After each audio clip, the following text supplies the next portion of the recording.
மக்களே எல்லாருக்கும் ஒரு சிறப்பான வணக்கங்க. உடனுக்குடன் வானிலை பற்றி மிக துல்லியமாக தெரிந்து கொள்ள நம்முடைய யூடியூப் சேனலை மறக்காமல் சப்ஸ்கிரைப் செய்து கொள்ளுங்கள். நிறைய பேர் பார்க்குறீங்க, ஆனால் யாருமே செக்கப் பண்ண பார்க்குறீங்க. மறக்காமல் தயவு செய்து செக்கப் செய்து பாருங்க, அப்படியே லைக் பண்ணிட்டு பாருங்கள். இன்றைக்கான தேதி வந்து பார்த்தீங்கன்னா ஏப்ரல் மாதம் 20/4/2026 ஸ்கிப் பண்ணாமல் கேளுங்க. இப்போ வந்து மழை வந்து எதிர்பார்த்துட்டு இருப்பீங்க. மழையோட நாள் விரைவில் வருகிறது. நம்ம தமிழக மேற்கு மாவட்ட மக்கள் எச்சரிக்கையாக இருங்க மக்களை. மேற்கு மாவட்டங்களுக்கு பரவலான மழைக்கு வாய்ப்பு இருக்குது. இப்போ கிடையாது, நான் சொல்கிறது மே முதல் வாரத்தில். மே முதல் வாரம் நடக்கப் போகுது. அதுதான் முன்கூட்டியே நம்ம வந்து கணித்து உங்களுக்காக சொல்லப்படுகிறது.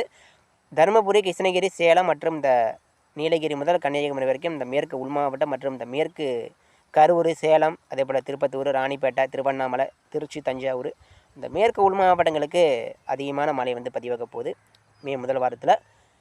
கண்டிப்பாக இந்த மழையோட தீவிரம் அப்படிங்கிறது மிக அதிகமாக இருக்க போகுது. இந்த மழையோட தீவிரம் மழை பெய்யக்கூடிய இடங்களில் மிக மிக மிக கடுமையான ஒரு மழையாக தான் இருக்க போகுது. அது மட்டும் இல்லாமல் இந்த இடி மின்னல் அப்படிங்கிறது பார்த்துருப்பீங்க. இடி மின்னல் மிக எப்படி சொல்லுவதுன்னா, நான் வந்து பயம்படுத்தலை, நானே பயந்துட்டு தான் சொல்கிறேன்.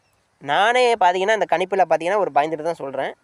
தயவு செய்து மழை வரும்போது வீட்டுக்குள்ளே பாதுகாப்பாக இருங்க. அதான் நான் சொல்கிறது. மழை வரும்போது தயவுசெய்து வீட்டை விட்டு வெளியே வராதிங்க, பாதுகாப்பாக இருங்க. மழை வரும்பொழுது செல்ஃபோனுங்கள், இந்த தொலைக்காட்சி டிவி பார்க்கலாம் விட்டுருங்க, சரிங்களா? தயவுசெய்து மழை வரும்பொழுது டிவி பார்க்கறதை தவிர்க்கவும், சூறாவளி காற்று அடிக்கும்பொழுது வீட்டுக்கு மாடியில் செல்வதை தவிர்க்கவும், சரிங்களா? மரத்தின் அடியில் தயவுசெய்து நிற்காதீங்க. லேசான மழை தானே சார் பெய்யுது, என்ன சார் படன்னு வருது நிற்க போது அடுத்த மழை அப்படின்னு நீங்கள் நினச்சிருப்பீங்க. அதான் கிடையாது. ஒரு சிறிய மலைமேகம் மிகப்பெரிய ஒரு மலைமேகமாக மாறப்போகுது. அதான் இந்த கோடைமலை. கோடைமலை ஆரம்பத்தில் ஒரு சிறிய மலைமேகம் தூரலாக மிதமான மழையாக ஆரம்பிக்கும் போது நம்ம மரத்தின் அடியில் போய் ஒதுங்கலாம்.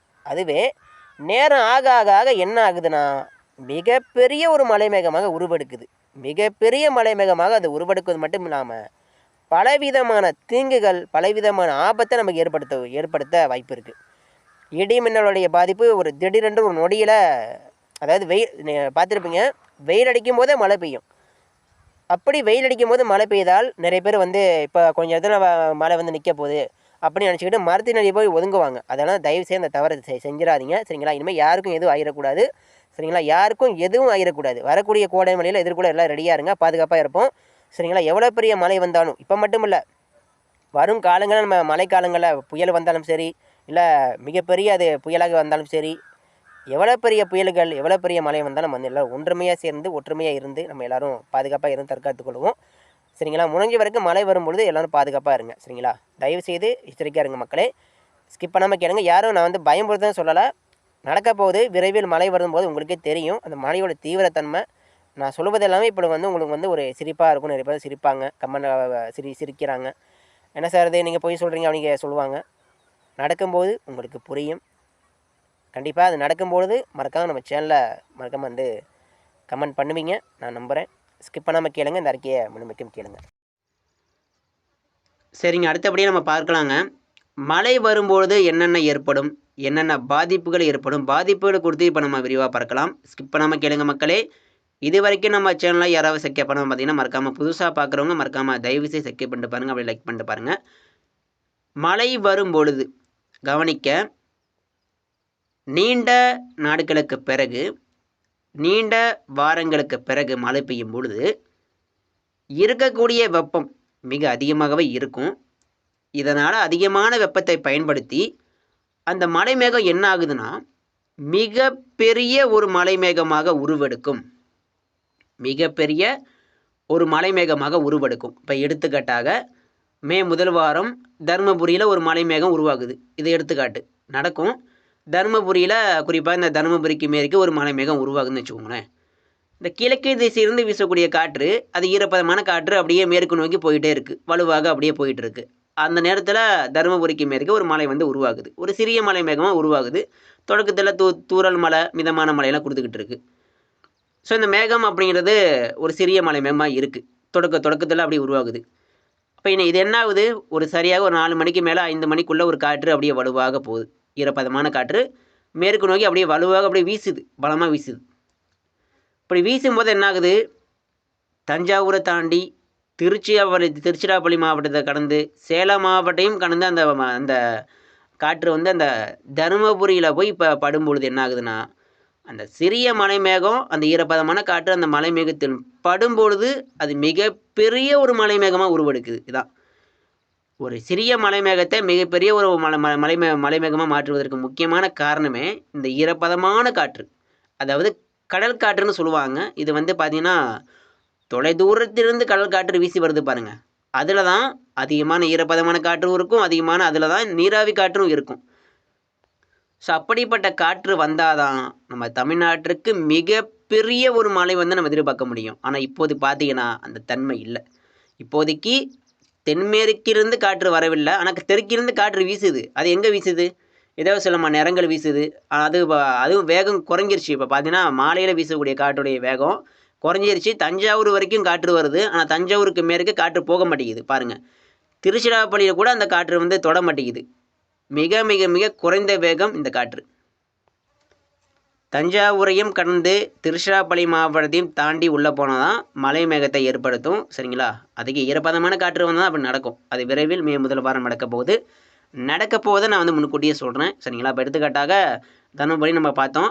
அது வந்து மிகப்பெரிய ஒரு மலை மேகம் உருவாயிடுச்சா, அது மலை மேகமாக உருவெடுத்து என்ன ஆகுது, கனமழையாக கொடுக்குது. தர்மபுரியில் அப்படியே கனமழையாக பரவலாக கொடுக்குது. அப்படி கொடுத்து கொண்டிருக்கும்போது என்ன ஆகுதுன்னா, திடீரென்று ஒரு சூறாவளி காற்று அந்த வானத்திலிருந்து, அந்த மேகத்திலிருந்து அந்த பூமியை நோக்கி செலுத்தப்படும். ஏன்னா அது எப்படி செலுத்தப்படும்னா, இவ்வளவு நாளைக்கு அடிக்கப்பட்ட வெயில் எல்லாமே வெப்பத்தால் காற்று லேசாகி மேலிருந்து ஒரு வெற்றிடமாக இருக்கும். அதை குளிர்வித்து மழையாக மாற்றுவதற்கு தான் இந்த ஈரப்பதமான காற்று போகும். அப்படி இந்த காற்று போகும்போது என்ன ஆகுதுன்னா, அங்கேருந்து ஒரு காற்று வரும். அது மேலே வானத்திலிருந்து பூமியை நோக்கி ஒரு காற்று வரும். அது ஒன்று பாயும். அது எப்படி பாயுதுன்னா, இவ்வளவு நாளைக்கு அடிக்கப்பட்ட ஒரு வெயில் எல்லாமே தரை பகுதியில் எல்லாமே ஒரு புழுக்கமாக இருந்துச்சா, அதாவது காற்று அடிக்காமல் ஒரு நிசத்தமாக இருக்கும். அந்த தரை மீது, அந்த தரை பரப்பு நிலப்பகுதி மீது இந்த உருவான ஒரு அழுத்தமான ஒரு பகுதியெல்லாம் உருவானது. அந்த வெற்றிடத்தை நிற்பதற்கு இந்த காற்று என்ன ஆகும்னா, வானத்திலிருந்து கீழே அப்படியே பாயும். அப்படி பாயும் போது என்ன ஆகுதுன்னா, அது வந்து ஒரு மணிக்கு 70 முதல் 80 கிலோமீட்டர் மேலே ஒரு சூறாவளி காற்றாக உருவெடுக்குது. அது வந்து உருவெடுக்குது மட்டும் இல்லாமல் அது அடுத்தடுத்த மாவட்டம் நோக்கி பயணிக்கும். இப்போ தருமபுரியில் மழை உருவாயிடுச்சு. அப்போ அதுக்கப்புறம் என்ன, தருமபுரி அடுத்து கிருஷ்ணகிரி, அதுக்கப்புறம் கிருஷ்ணகிரி தாண்டி அது அப்படியே சேலம் வரும். சேலம் வந்தோன்னா அது திருச்சிராப்பள்ளி வரும். திருச்சி வந்தோன்னா புதுக்கோட்டை நோக்கி போகும். அந்த காற்று எந்த திசை நோக்கி அடிக்குதோ, தஞ்சாவூர் நோக்கி வந்தால் தஞ்சாவூர் நோக்கி வரும், இல்லை டெல்டா நோக்கி வந்தால் கடலோரம் நோக்கி காட்டுறதா கடலோரம் வரும்.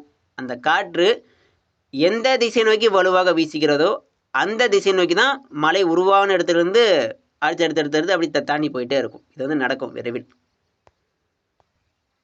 சரிங்களா? உங்களுக்கு புரிஞ்சிருக்கும்னு நினைக்கிறேன். ஈரப்பதமான காற்று வந்தால் தாங்க நம்ம தமிழ்நாட்டிற்கு மழை கிடைக்கும். இப்போ வந்து இலங்கையில் மழை பெய்யுது. இலங்கையில் பார்த்தீங்கன்னா கனமழை வெளுத்து வாங்குது. இன்றைக்கி பார்த்தீங்கன்னா இலங்கை மாகாணங்கள் முழுவதும் கனமழை வெளுத்து வாங்க போகுது. அதற்கு என்ன காரணம்? ஈரப்பதமான காற்று அங்கே நுழையுது. அந்த ஈரப்பதமான காற்று வட இலங்கை தாண்டி வராது. ஏன்னா வட இலங்கை தாண்டி வராது. அது மட்டும் இல்லாமல் கடலில் பெய்யக்கூடிய மழை எல்லாமே இப்போ இலங்கையில் பெய்து கொண்டிருக்கிறது. இலங்கை அப்படிங்கிறது நம்ம தமிழ்நாட்டிற்கும் இலங்கைக்கும் ரொம்ப தூரம் இருந்தாலும் கொஞ்சம் கீழே இருக்குது. அது வந்து ஒரு தீவு போல் இருக்குதுனால கடலில் உருவாகக்கூடிய மழை எல்லாமே இப்போ வந்து இலங்கையில் பெய்துக்கிட்டு இருக்குது தான் காரணம். சரிங்களா? ஸோ அடுத்தபடியாக இந்த மழை வரும்பொழுது என்னென்ன பாதிப்புகள் ஏற்படும் நம்ம விரிவாக பார்த்துருவோம். இடி மின்னல் அதிகமாக இருக்கும். மழை பெய்யும் போது டெல்டாவாக இருக்கலாம், வட மாவட்டமாக இருக்கலாம், தென் மாவட்டமாக இருக்கலாம், இல்லை மேற்கு மாவட்டமாக இருக்கலாம். எல்லா இடங்களுக்கும் மழை வாய்ப்பு இருக்குது. மழை பெய்து கொண்டிருக்கும் பொழுது இடி மின்னல் கண்டிப்பாக வலுவாக பதிவாகும். சூறாவளி காற்று மணிக்கு 70 முதல் 80 கிலோமீட்டர் மேலே வலுவாக வீசக்கூடும். அதுக்கு மேலேயே வீசும். நான் சொல்கிறது கம்மி தான். அதுக்கு மேலே 100 கிலோமீட்டர் மேலே ஒரு புயல் காற்று போல தான் அடிக்கும். நான் சொல்கிறது எல்லாமே கம்மியாக சொல்லிகிட்டு இருக்கேன். சரிங்களா? யாரும் அச்சப்படக்கூடாது, நான் கம்மியாக சொல்லிகிட்டு இருக்கேன். 70 முதல் 80 கிலோமீட்டர் ஒரு ஆடி காற்று போல் அடிக்கும். வலுவான சூறாவளி காற்றாக கண்டிப்பாக இருக்கும். சூறாவளி காற்று அடிக்கும்போது தயவுசெய்து யாரும் வீட்டை விட்டு வெளியே வராதிங்க. அதான் நான் சொல்கிறது. வீட்டுக்குள்ளே பாதுகாப்பாக இருங்க. வீட்டுக்கு மாடியில் செல்வது எல்லாம் தவிர்க்கவும். சரிங்க? அது மட்டும் இல்லாமல் நிறைய பேர் மழை வரும்பொழுது என்ன தப்பு பண்ணுறாங்கன்னா, மரத்தின் அடியில் நிற்கிறாங்க, வயலுக்கு போவாங்க. நான் மழை வரப்போகுது, நான் வந்து வீடியோ எடுக்க போகிறேன், வயலுக்கு போவாங்க. ஸோ இதெல்லாம் தவிர்க்கவும். ஆபத்தை உணராமல் வீடியோ எடுப்பது மிகப்பெரிய தவறு. சரிங்களா? ஆபத்தை உணராமல் வீடியோ எடுப்பது தவறு. சரிங்களா? மழை வந்தால் எல்லாருமே மறக்காமல் இந்த ஃபோனை வந்து இந்த ஃப்ளைட் மோடில் போட்டுருங்க. அதாவது மழை வந்தால் வச்சுக்கோங்க, நெட்ஒர்க்னால் ஆஃப் பண்ணிடுங்க. இந்த மொபைலில் நெட்ஒர்க்லாம் கொஞ்சம் ஆஃப் பண்ணிட்டு வீடியோ எடுங்க. தப்பு கிடையாது, வீட்டுக்குள்ளே வந்து வீடியோ எடுங்க. மறக்காமல் இந்த செல்லை வந்து இந்த ஃப்ளைட் மோடில் போட்டுருங்க. அப்போ தான் நமக்கு வந்து பாதுகாப்பு. ஏன்னா அந்த இடி மின்னல் அப்படிங்கிறது இந்த உயரமான இந்த செல்ஃபோன் டவர் மீது கண்டிப்பாக பாய்வதற்கு வாய்ப்பு இருக்குது. சரிங்களா? கண்டிப்பாக எல்லாரும் கவனமாக இருங்க, எச்சரிக்கையாக இருங்க. மழை வந்து கொண்டிருக்கிறது. அடுத்தடுத்த அறிக்கைகள் தொடர்ந்து பார்க்க மறக்காம நம்ம யூடியூப் சேனலை சப்ஸ்கிரைப் செய்து கொள்ளுங்கள். ஏப்ரல் இறுதி 23ஆம் தேதிக்கு மேலே மழை தீவிரமாகலாம். அப்படின்னா மே முதல் வாரம் மேற்கு மாவட்டம் மற்றும் இந்த மேற்கு உள் மாவட்டம் மற்றும் உள் மாவட்டங்கள் முழுவதும் பரவலான மழைக்கு வாய்ப்பு இருக்குது. கடலோரம் மழை வர வாய்ப்பு இருக்குது. சென்னை முதல் வேளாங்கண்ணி வரைக்கும் மழை வந்து கிடைக்க வாய்ப்பு இருக்குது. மற்றும் இந்த நீலகிரி, சேலம், கிருஷ்ணகிரி, தருமபுரி, கரூர் மற்றும் மேற்கு உள் மாவட்டங்கள் முழுவதும் பரவலான மழை வந்து மே முதல் வாரம் பதிவாகும். நன்றி, வணக்கம். தென் மாவட்டங்களுக்கு கனமழை கண்டிப்பாக இருக்குது. நன்றிங்க.